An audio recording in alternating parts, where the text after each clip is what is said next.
Welcome. I'm Dave the Tomato Guy. That's me in a red shirt with 3 tomato plants. 2 of those are better boys and 1 is a big beef. Each one of those has over 100 pounds of tomatoes. If I can do it, I say you can do it, and I will show you and I'll tell you how I do it.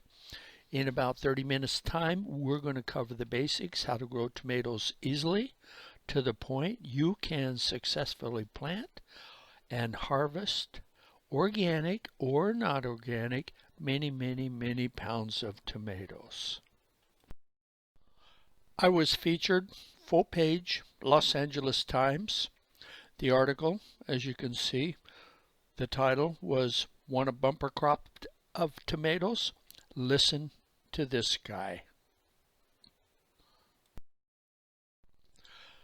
My blog website, as you can see, is Grow Tomatoes Easily. This past year I've had over 50,000 visits, and those over 50,000 were less than a year. To get there, copy and bookmark the address or Google Dave the Tomato Guy. Right now, let's talk about how to grow tomatoes easily as well as improving your entire vegetable garden. I do this as a hobby. I do it for fun. Notice I don't do any advertising. I don't advertise anything. I don't take any free products from companies to push their products. You will see very specific product recommendation, and that's because I will show you what works and specifically what works, and I will show you great results. And remember, if I can do it, you can do it also, as I will show you exactly what I do. Each year I speak to many garden clubs on growing tomatoes easily. If you have any specific questions about tomatoes, you're always more than welcome to send me an email to dave2040@gmail.com. Okay, let's get started.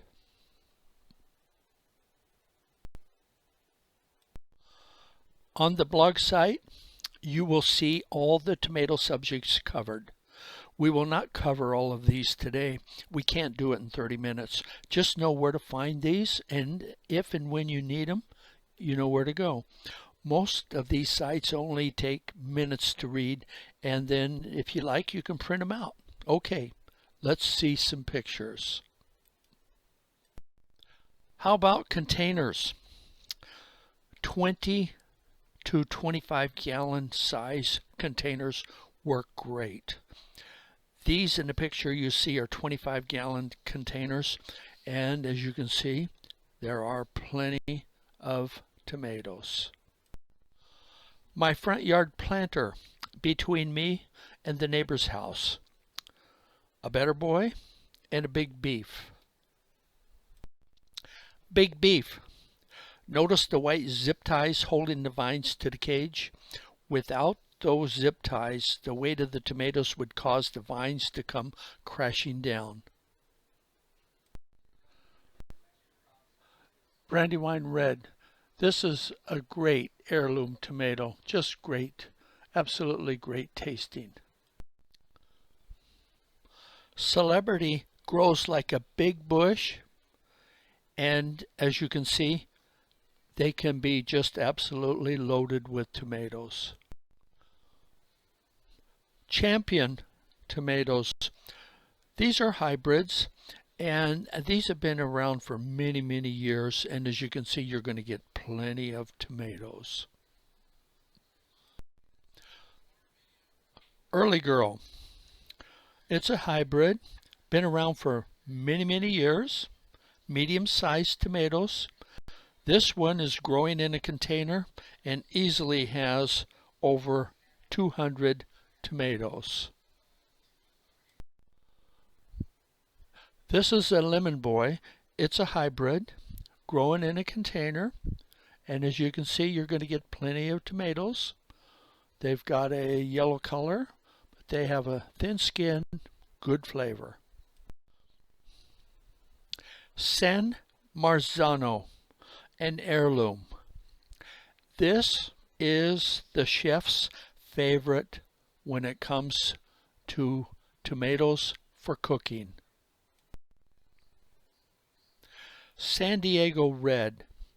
As you can see, it's growing in a container, and it will grow to be about 3 to 4 foot tall and wide. And you're going to get a lot of tomatoes, and there's quite a story that goes along with this San Diego Red and how it saved tomatoes down in the area of San Diego. Husky Cherry Red, probably my favorite cherry tomato. Sun Gold Cherry. These grow like a weed, and they really have great flavor, and as you can see, just loaded with tomatoes. This is another cherry tomato, a black cherry. These easily grow over 10 feet tall with hundreds of black cherry tomatoes. This one's in my front yard. These are heat-tolerant tomatoes. These produce tomatoes during hot weather. If you go on the blog site, you can read a lot more about them, but these are the tomatoes you plant when the weather is hot. This is just kind of a random photo of some tomatoes in my backyard. We saw some great pictures of some great looking tomatoes, so you'll find that if you follow some of these tips and suggestions, you're going to be much more successful with all of your other garden vegetables. Okay, what are the important ingredients for success? To start with, 1 is sunshine. 2, next, soil, using the proper soil, the best soil. The best times to plant, proper watering. Fertilizers, which ones? Always use a liquid one, we'll find out. What variety to plant, and finally sulfur dust. And sulfur dust will prevent pests and diseases. Let's start with sunshine. Plants convert sunlight to food and energy. The more sun, the more food, the more tomatoes, the more vegetables. Try for at least plus or minus about 4 hours of sun every day for cherry tomatoes. If you don't have it, plant them anyway. Think about it. Most plants have never read that book saying they need at least 4 hours of sunshine, so just put them in. And in general, 6, 8, 10, 12 hours of sunshine for the larger tomatoes.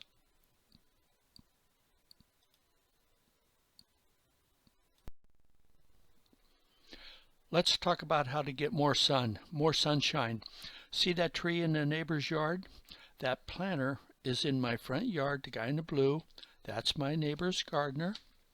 Once you know your neighbor's gardener pretty well, ask him next time he trims, you could use a little bit more sunshine, and in return, you will give him all the tomatoes he wants, and of course, you're going to put a little cash in his pocket. He just needs to pretty much trim to your specs.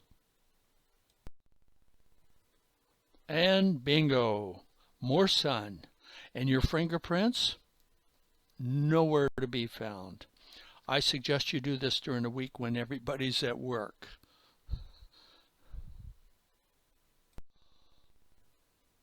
Well, sunshine was pretty easy. Let's talk about potting soil. And not just any soil, but specifically potting soil, and specifically one of these potting soils, sometimes called or labeled potting mix. The terms potting soil, potting mix are interchangeable.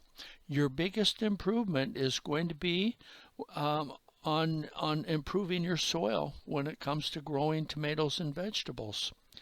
Use these specific potting soils, potting mixes, when you plant in containers, when you plant in raised beds, when you plant in backyard type dirt. These mixes cost more, but you reuse the same potting mix every year. As the soil rots, decomposes, you simply add new soil when you replant new crops.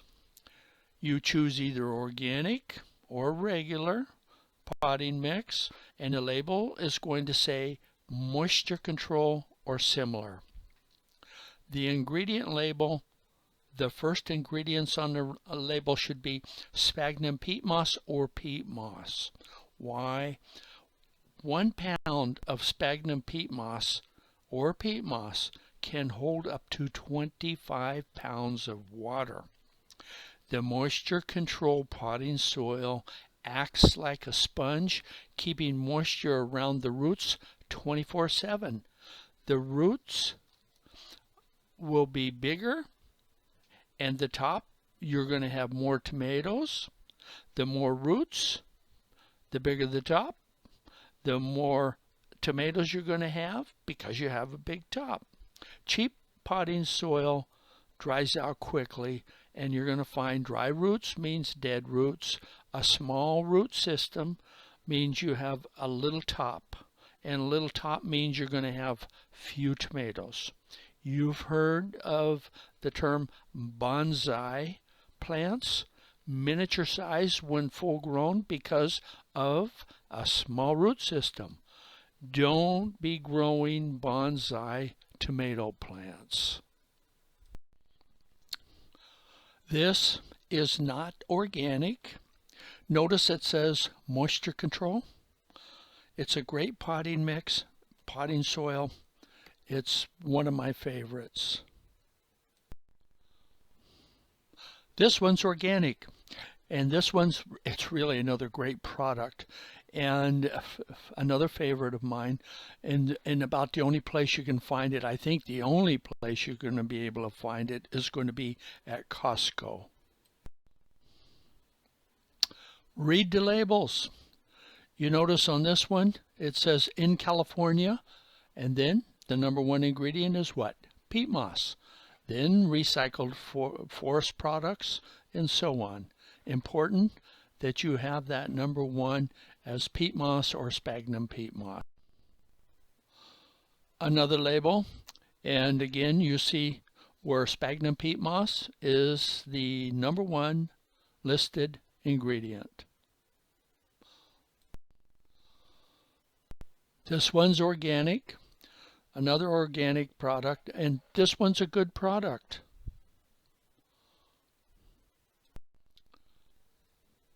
Another organic potting mix, another good product.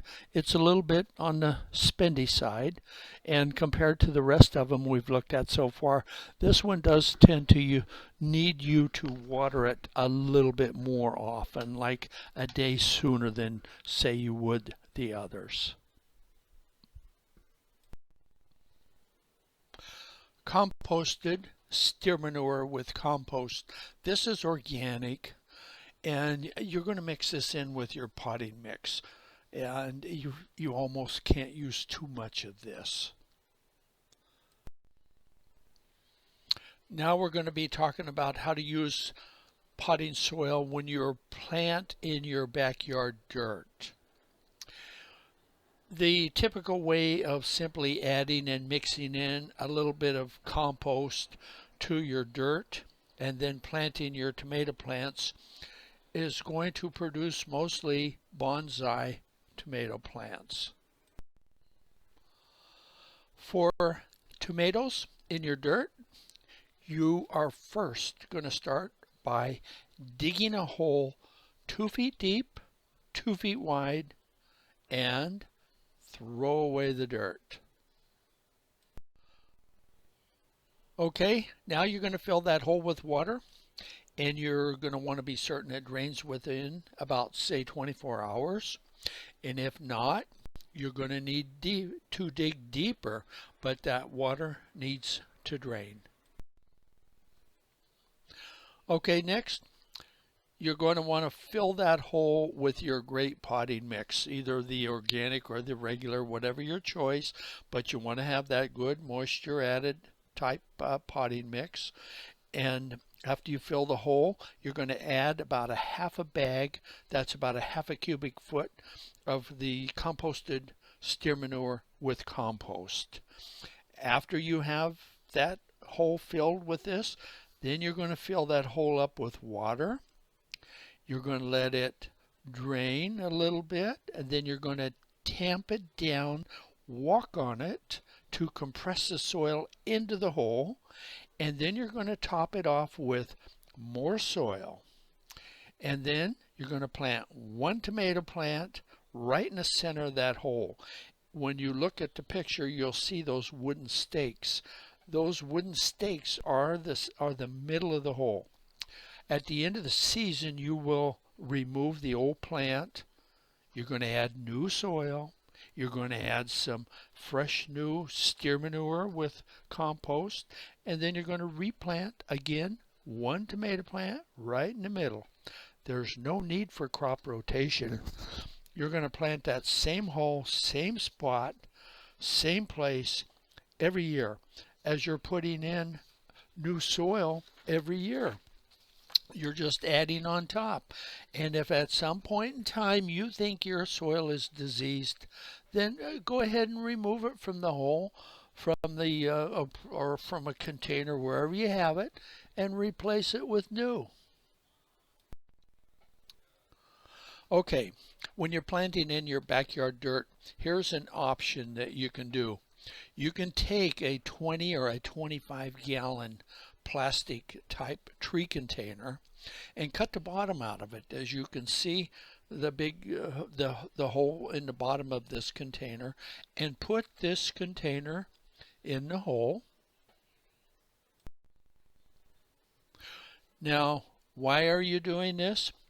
As you can see in the picture, that sometimes we have invasive roots from nearby plants kind of sneaking in, stealing the water. When you put that container down in, it helps prevent those nearby plants from coming right over and taking the water. Somewhat level the container a little bit. Then you're going to want to go ahead and fill it up with that great potting mix, either organic or the regular. You're going to add some of that composted steer manure with compost. You're going to soak it down. You're going to tamp it down so it's nice and firm, pretty well packed in. And then you're going to go ahead and plant your one tomato plant right in the middle, and you're going to have some great tomatoes. Okay, let's talk about raised beds. Tomato plants like a deep root system, and an 18-inch deep raised bed is ideal for tomato plants.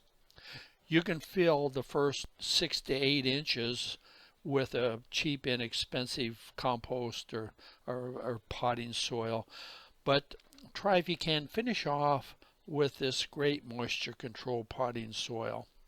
Remember, you're going to use the same potting soil, the same potting mix every year, simply adding more new potting soil on top each time you plant. Okay, let's talk about planting tomatoes in containers. Ideally, use a minimum 20-gallon size container. 25 gallon is even better. You're going to fill the container with that great potting mix, potting soil. Then you're going to add a little bit of that composted steer manure. Then you're going to saturate it with water. Let it drain a little bit. Tamp it down nice and firm. And then you're going to top it off with more of that potting soil, that potting mix. Then you're going to plant one tomato plant right in the center of that container. You can easily grow 8 to 10 foot tall tomato plants, 3 to 4 feet in diameter, loaded with tomatoes in these containers.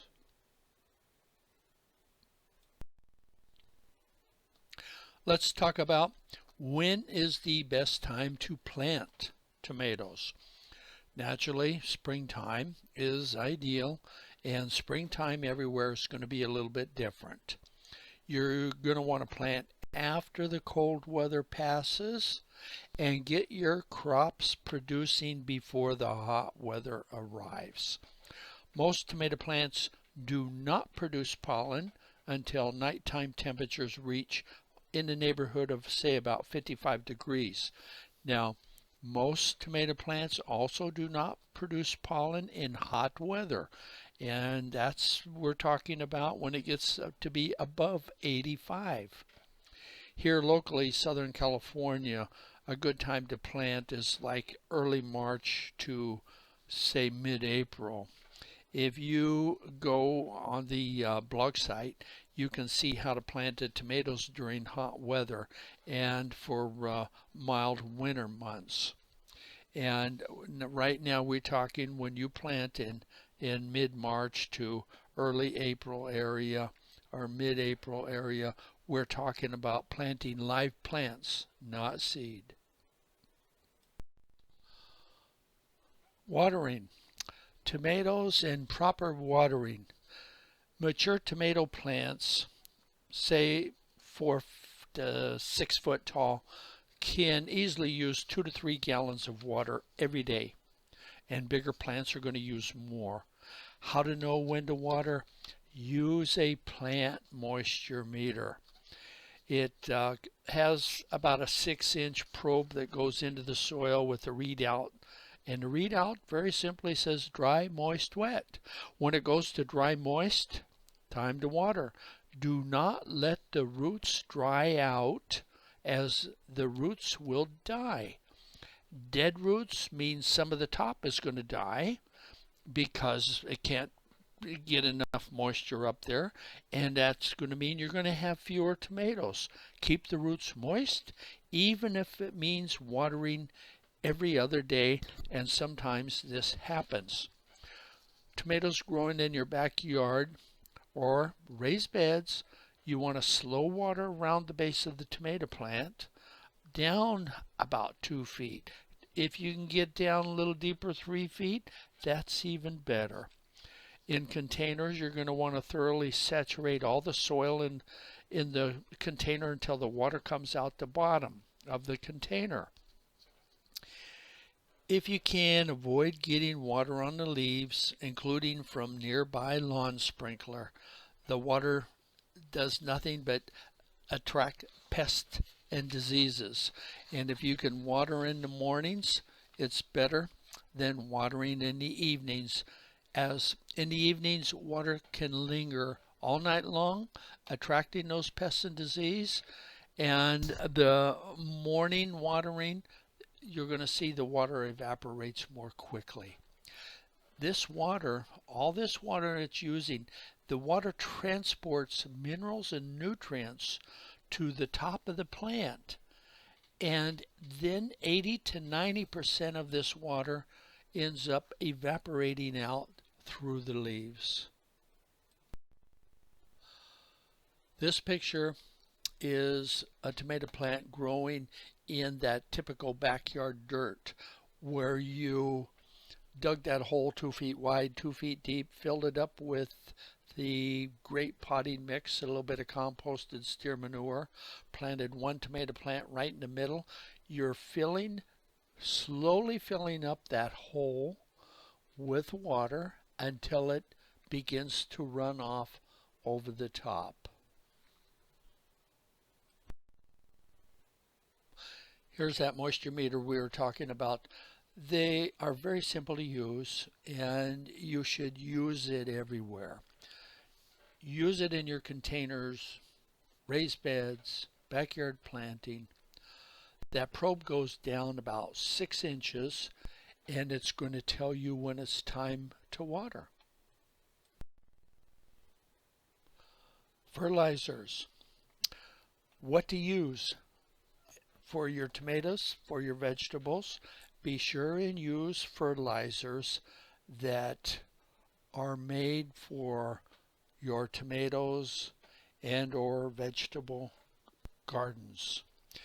And whether you use organic or a regular, you want to use a liquid, and the reason you use a liquid is because the liquid immediately goes into the plant and up to all the growing parts of the plant. Whereas if you use dry fertilizers, the dry fertilizer must first rot and decompose before it can be taken up by the plant. Tomato plants are heavy users of fertilizer. The main ingredients on the fertilizer are basically nitrogen, phosphate, and potash.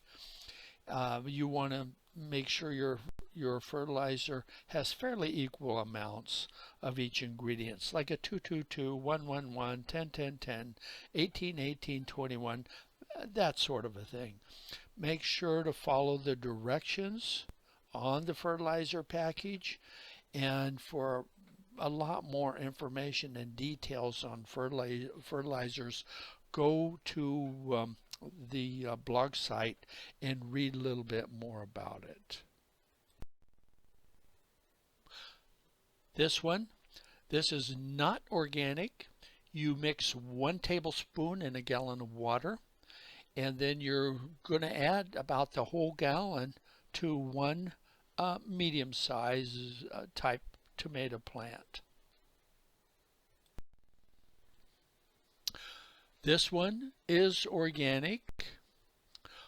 You will follow the directions on the container. What variety of tomato plant should you buy? Number one, pick an easy to grow tomato or tomatoes that produce lots of tomatoes.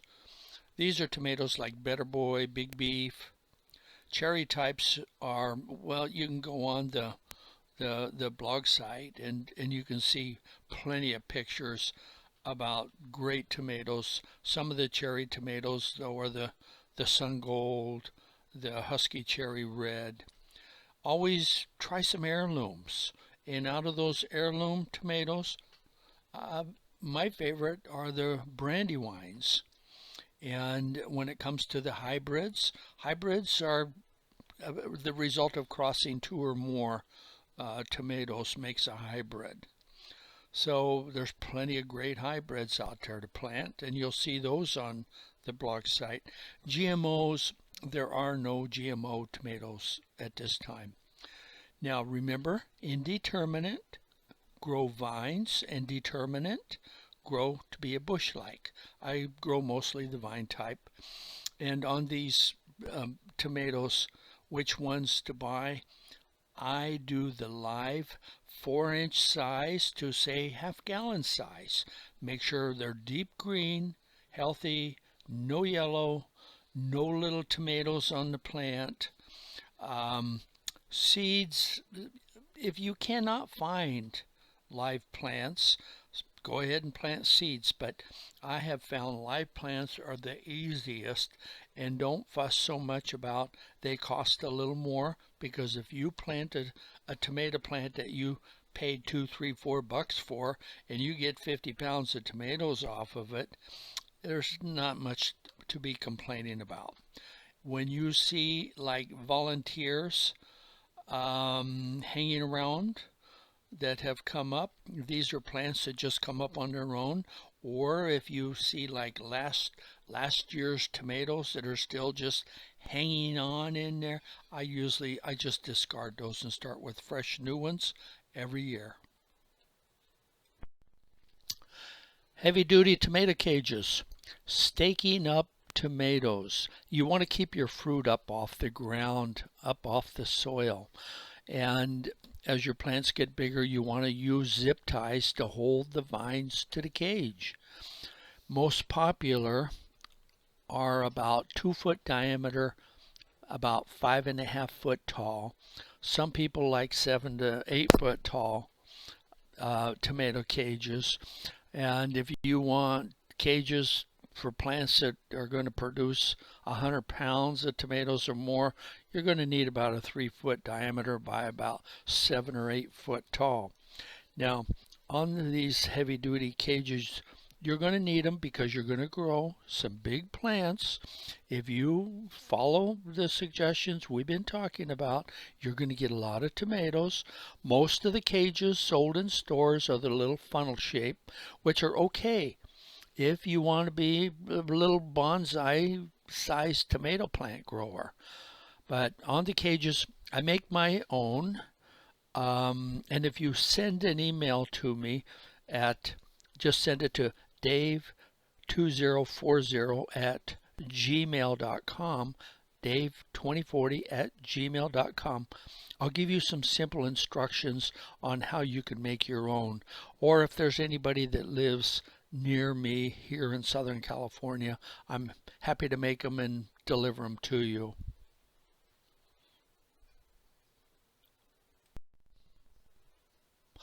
This is an example type cage that I make and prefer, heavy duty, made from concrete reinforcing wire. It's about 2 feet, a little more than 2 feet, I suppose, about 2 feet in diameter, 5.5 feet tall. Pruning. Pruning your tomato plants. How do you prune them? When should you prune them? Some of your tomato plants, if you follow some of the suggestions, or actually most all the suggestions we've been talking about, your plants are going to grow out of control and they're going to need some pruning. Now, naturally, the ones that grow like a bush, no, you don't need to prune them that much. But the indeterminate, the ones that grow like vines, you're going to need to do some pruning. And I suggest you go onto the blog site when you're ready to prune, and you'll see a lot more details. But basically, when you get ready to prune, first off, there's really no right or wrong in pruning. If it's out of control, go ahead, prune it, top it. Don't cut too much. You don't want to end up with sun scald. Determinate plants, that's the ones that grow like a bush. You normally just prune only the lower leaves that come into contact with the soil. Now, the indeterminate plants, the ones that grow like a vine, you also want to prune the lower leaves that come into contact with the soil, plus the excess vines. Now, people always have tons of questions. What's the difference between a sucker and a vine? Well, they're basically the same thing. Both are going to produce tomatoes, but keep the big healthy vines suckers. You can keep either one. Keep the vines or keep the suckers. Keep them both, whatever you want to call them.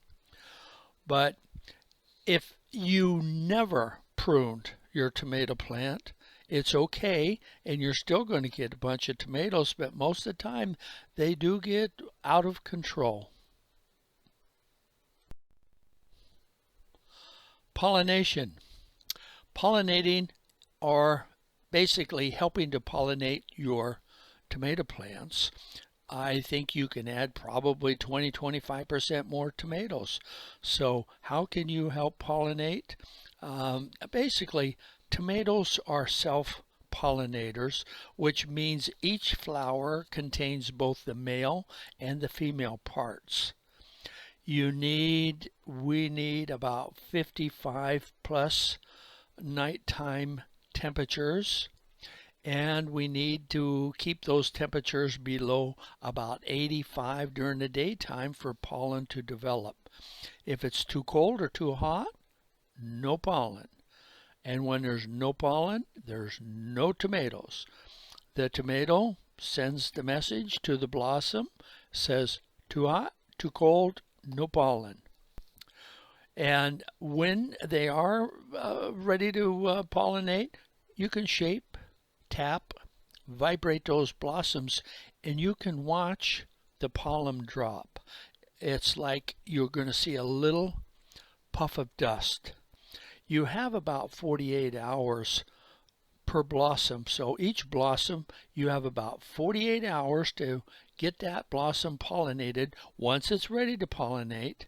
And if it does not pollinate, those blossoms are going to fall off. Wind does most of the pollinating, but you can certainly help. And I like to use a battery operated toothbrush. This is a picture of a battery operated toothbrush. You can purchase them. You find them in most drugstores. You'll pay probably less than $10 for one. And they're pretty handy, pretty easy to use.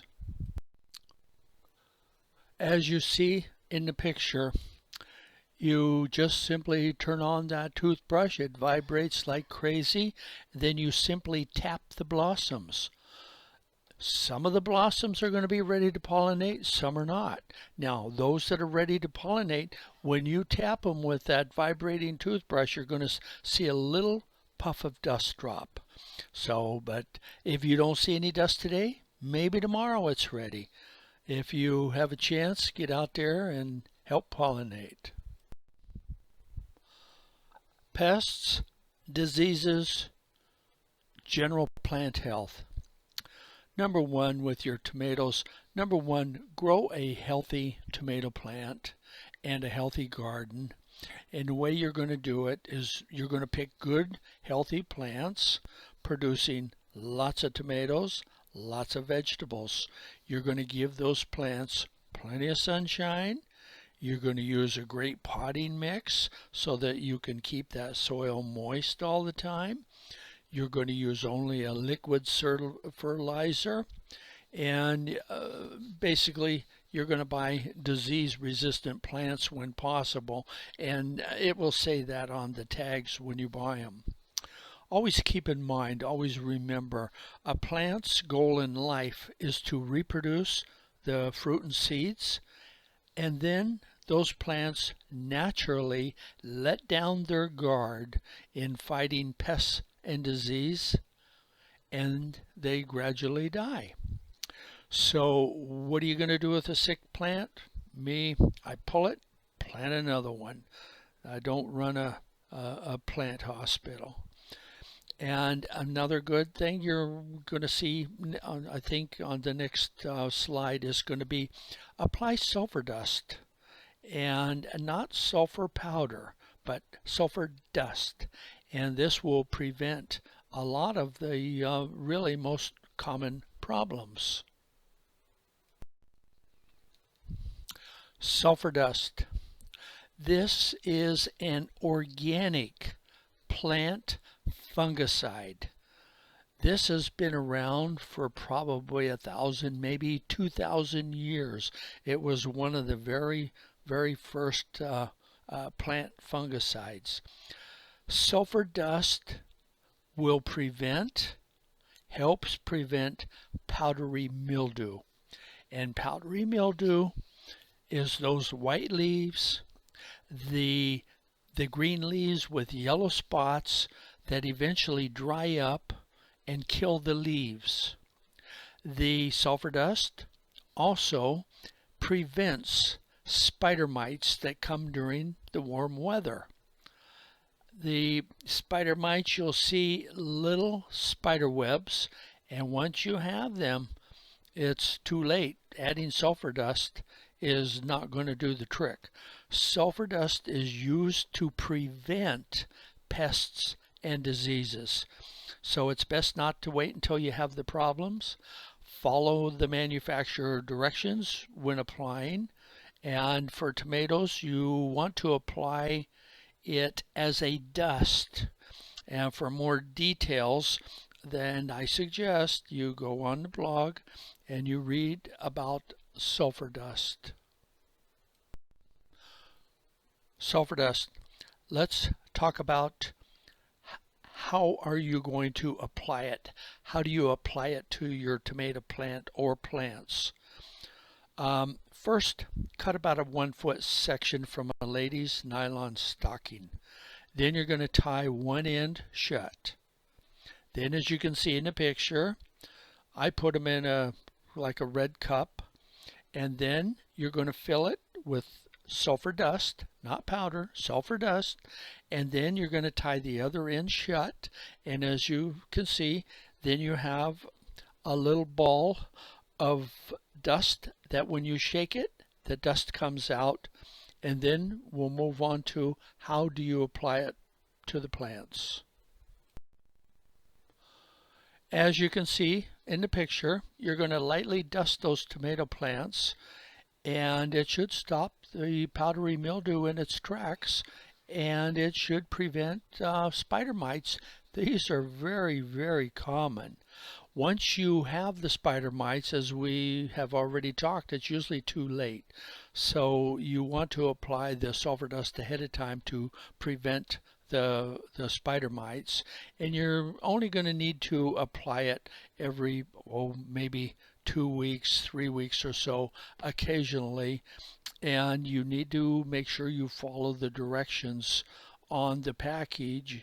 And as you can see, it's best to wear goggles and gloves and a mask, as this is a very fine dust and it's best to protect yourself.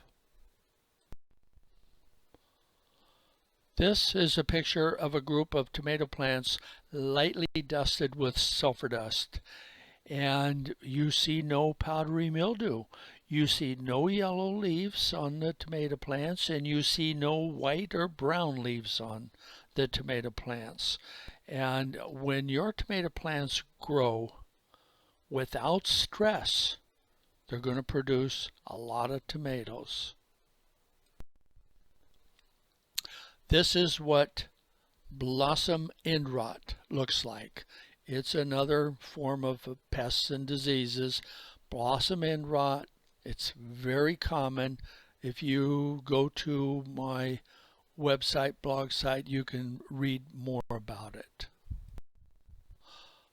More on pests and diseases. This is powdery mildew, and it is one of the most common diseases. And it's when the tomato leaves, you'll see they turn white or brown or yellow. They slowly die and fall off. Now, sulfur dust is one of the most easily used thing to absolutely stop it in its tracks. Go to my website, blog site, read a little bit more about it.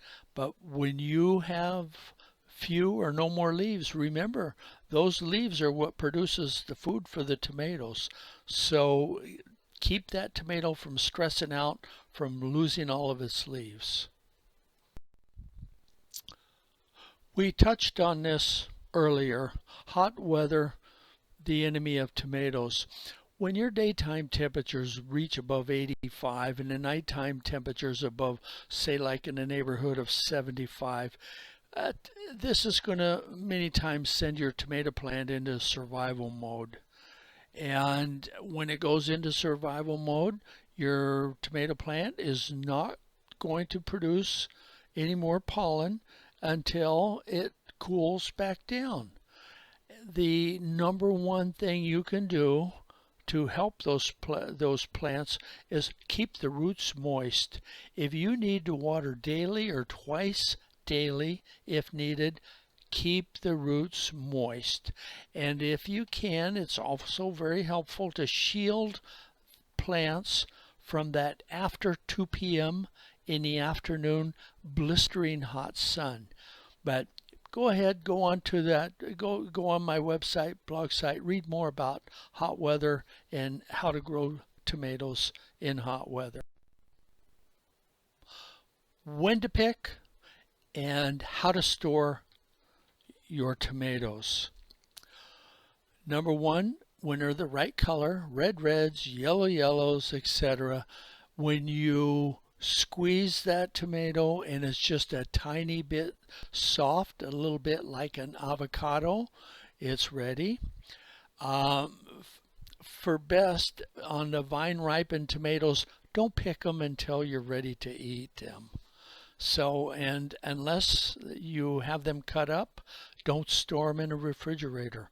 They lose their flavor almost immediately. And if you pick your tomatoes early, sometimes we do that in the winter time because it takes twice as long for them to ripen. Store your tomatoes on the countertop at room temperature. Tomatoes do not need sunshine to finish ripening.